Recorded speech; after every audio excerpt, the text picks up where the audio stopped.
Ngeri banget sumpah. Halo, assalamualaikum warahmatullahi wabarakatuh. Waalaikumsalam warahmatullahi wabarakatuh. Kembali lagi bersama saya Alvin Sani di podcast Ruang Bercerita. Sekarang kita kehadiran tamu spesial yaitu dengan siapa? Oke, sebelumnya perkenalkan nama aku Fahmi Fatizal. Itu saja, itu ada lagi. Kesibukannya apa, Mas? Oke, untuk kesibukan hari ini saya berkuliah di semester 4 menuju semester 5 dan kebetulan itu saya lagi libur semester. Nah, itu saya libur dari tanggal 5 Juni sampai 24 Agustus. Dan mungkin FYI saya dari berkuliah di Depok, intinya Depok. Mas sebelumnya kerja di Depok Ojol ya, Mas ya? Di Depok Ojol. Untuk Depok ojol iya benar Mas. Boleh cerita sedikit nggak sudah berapa lama narik ojol dan apa yang awalnya memutuskan buat terjun ke profesi ini? Untuk di terjun di dalam kuliah ini sebenarnya aku kalau misalkan mau terjadi kerja ojol itu berawal dari rasa penasaran aku Mas. Jadi kayak gimana sih, kan aku kan orang tua aku, mungkin mohon maaf ya, orang tua aku bapaknya TNI dan ibu aku PNS. Jadi aku pengen ngerasain sih bagaimana kayak keluh kesah dari ojol secara keseluruhannya gitu loh. Dari mungkin dari cuacanya, mungkin dari sistemnya yang kayak gimana, dan aku pengen ngerasain sih Kak. Mungkin segitu sih Kak. Sebelum menjadi local ojol, pernah nyoba profesi atau bidang pekerjaan lain gitu seperti waiters, barista, atau housekeeping di hotel atau pekerjaan-pekerjaan lain seperti itu pernah merasakan atau dari ojol saja?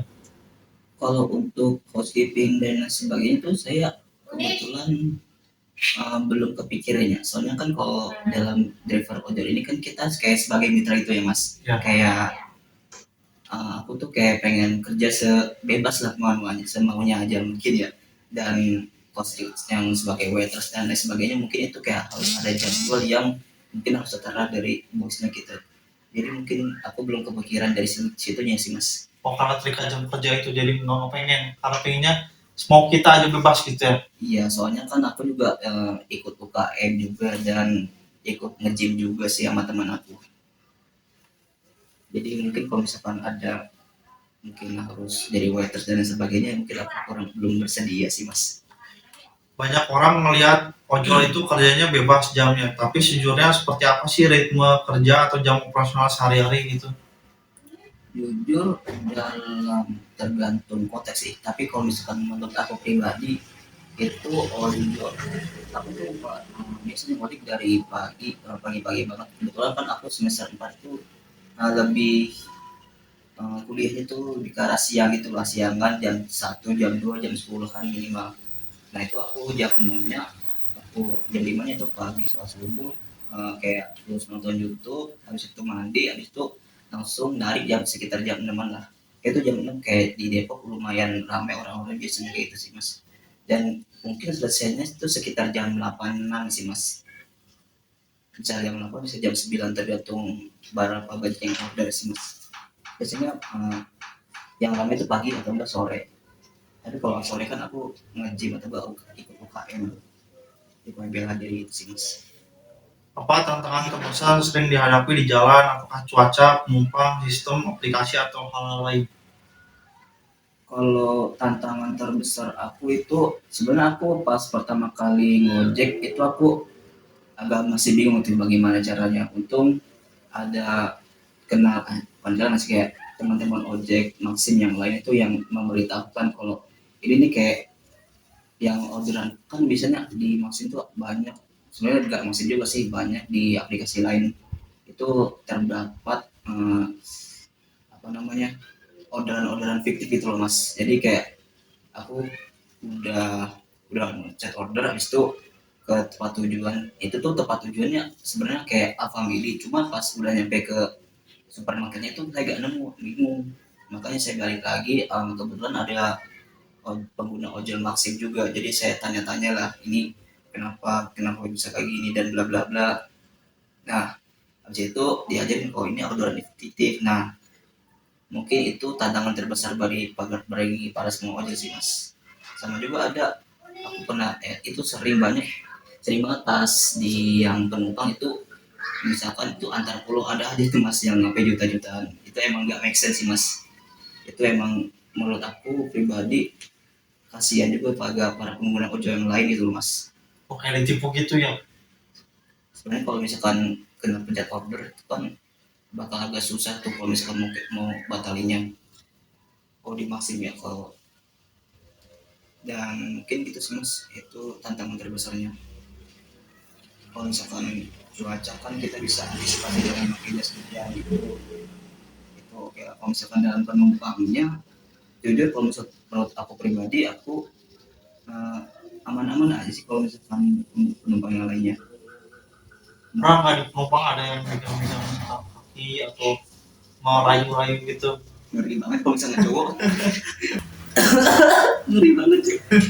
Jujur belum ada sih mas. Kalau ada, Misalkan daerah Depok juga sih, cuman kalau misalkan pengguna ojol lain, apalagi ojol driver cewek yang wanita, aku mungkin ada sih mas, di seliweran di media sosial kan banyak tuh mas. ya, Nah mungkin itu salah satu keluh kesah dari pengguna driver wanita mungkin, yang mendapatkan yang penumpang yang tidak mendapatkan pendidikan yang layak mungkin ya. ya. Mungkin begitu sih mas menurut aku pribadi. Jujur aku belum ada penumpang yang seperti itu sih mas. Kalau pernah sampai malak gitu sampai nggak bayar pernah gitu ada yang. Kalau sampai malam situ gitu belum, alhamdulillah belum pernah ada sih mas dalam keseharian saya ngojol itu mas. Pernah ketemu penumpang atau dapat pengalaman yang paling berkesan, baik yang bikin terharu atau justru bikin ulus dada gitu? Penumpang yang bikin saya terharu mungkin, hmm, mungkin kayak belum ada sih, tapi ada penumpang yang dari Pakistan itu, dari beliau itu S2 UI, S2 ekonomi, sarjana ekonomi. Itu dari, itu kita yang kayak ngobrol tentang bagaimana kuliah masnya atau bagaimana dari Pakistan gimana. Itu jujur agak ngakak sih mas.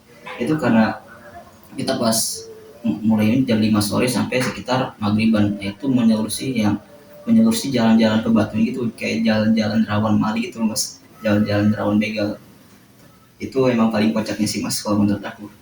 Cuma kalau misalkan yang paling berpesan selama ngobrol bersama pengemudi lain atau yang bikin ulus dada, belum ada sih mas, alhamdulillah belum ada. Dari sudut pandang karir dan finansial, apakah hasil dan narik ojol itu cukup untuk kebutuhan sehari-hari atau bahkan untuk investasi masa depan? Sebenarnya kalau misalkan model ini kan yang udah aku sebutkan di awal sesi itu, aku kayak pengen tahu sih bagaimana perasaan orang-orang ojol yang seharinya mungkin dari pagi sampai dari malam yang menafkahi keluarganya. Mungkin ada yang ojol wanita juga yang terpaksa bekerja demi keluarganya, demi anaknya. Mungkin aku termotivasi karena itu sih mas, bukan karena uangnya mas. Pernah nggak berada di titik jenuh atau lelah banget sama jalanan, gimana caranya bakal semangat lagi waktu ada titik itu? Maksudnya gimana mas? Jadi pas misalkan di ojol nih, jenuh pengen berhenti aja gitu, lelah, capek, terus gimana caranya biar semangat lagi, biar kita bakal semangatnya tuh gimana caranya itu? Biar kita pengen naik lagi, pengen ngojol lagi gitu. Sebenarnya kalau misalkan ada capek lelahnya juga pasti ada mungkin ya. Apalagi kalau misalkan aku bergadang sama teman-teman, nah itu paginya mungkin aku capek banget ya, itu bisa menurunkan motivasi semangat aku sih. Dan mungkin kalau misalkan untuk meningkatkan semangatnya itu, balik lagi dari bagaimana kita memandang orang lain gitu kak. Soalnya kan ini bagaimana untuk memandang orang itu, dan itu menurut aku kayak latihan untuk saya sebagai nakes gitu sih kak. Bagaimana saya itu kayak peduli terhadap semua orang, banyak orang, walaupun tidak memandang kasta, tidak memandang gender dan lain sebagainya sih kak. Itu mungkin menjadi motivasi utama saya sih kak.